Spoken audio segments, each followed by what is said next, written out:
নমস্কার বন্ধুরা, সকলে কেমন আছো? আশা করব সকলেই খুব ভালো আছো, আমিও খুব ভালো আছি। তো আজকে চলে এসেছি একটা নতুন রেসিপি নিয়ে।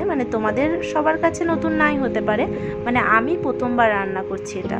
তো এখানে ভেজিটেবলসগুলো দেখে বুঝতেই পারছো কি রান্না করছি। চটজলদি কমেন্ট করো। তো এখানে উচ্ছে, কাঁচা কলা, বেগুন, গাজর, আলু, তার সাথে কলাইয়ের বড়ি।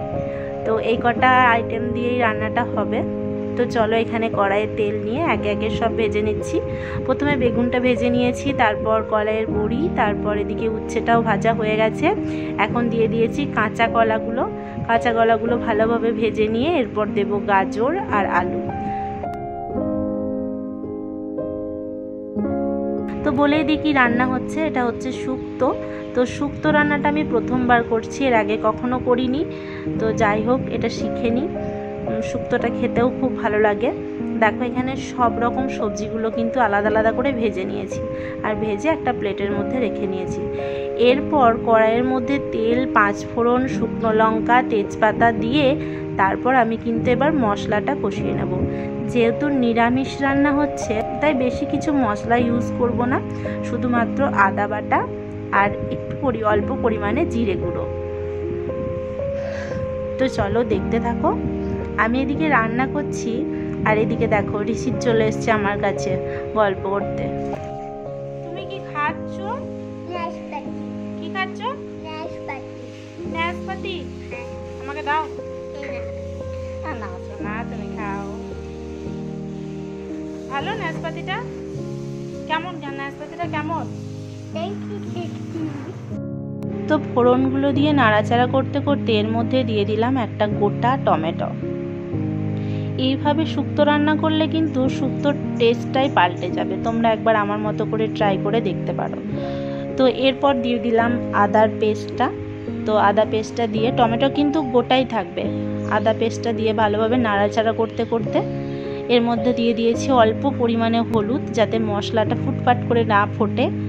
তো সেই জন্য অল্প পরিমাণে একটু হলুদ দিয়ে দিয়েছি, আর এদিকে দিয়ে দিলাম একটু জিরে গুঁড়ো।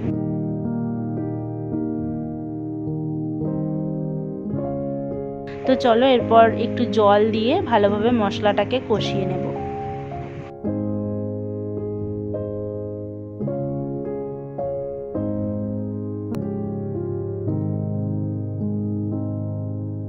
মশলাটা নাড়তে নাড়তেই টমেটোটা দেখো ভালোভাবে সেদ্ধ হয়ে যাচ্ছে, তাই টমেটোটিকে এবার ফাটিয়ে নেব ভালোভাবে।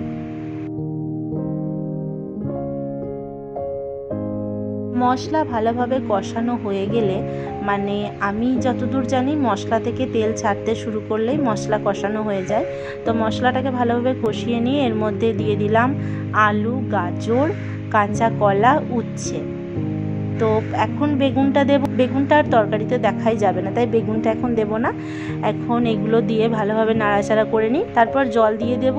এই সবজিগুলো অল্প একটু সিদ্ধ হয়ে যাওয়ার পরে, নামাবার কিছুক্ষণ আগে বেগুনটা আর বড়িটা দেব। সবজিগুলো দিয়ে এখন জল দিয়ে ঢাকা দিয়ে দিলাম, আর বেগুনটা কিছুক্ষণ পরে দেব। আর এর মধ্যে একটা মশলা তৈরি করে নেব। একটা বাটির মধ্যে সর্ষে, গোটা জিরে, একটু শুকনো লঙ্কা ভেজে নিয়েছি। ভেজে নেওয়ার পর এগুলো গুঁড়িয়ে নিয়েছি। আর এই গুঁড়ো মশলাটা শুক্তোয় অ্যাড করলে শুক্তোর টেস্টটা একদম অসাধারণ, ফাটাফাটি হয়। তোমরা এটা ইউজ করে দেখতে পারো। চলো এদিকে আমি দেখিয়ে নিই আজকে আমাদের কি কি রান্না হয়েছে। তো আজকে হয়েছে শুক্তো, তার সাথে কুমড়োর বীজের বড়া, আর হয়েছে ঝিঙে আলু পোস্ত। আজকে আমাদের নিরামিষ, তাই আজকের মেনু হচ্ছে এটুকুই। তো চলো, ওদিকে আমার শুক্তো কমপ্লিট হয়ে গেছে, আমি নামিয়েও নিয়েছি। তো চলো দেখে নাও শুক্তোটা কীরকম হয়েছে। আর চলো আজকের ভিডিও এখানে এন্ড করব। আবার দেখা হচ্ছে নতুন ভিডিওর সাথে।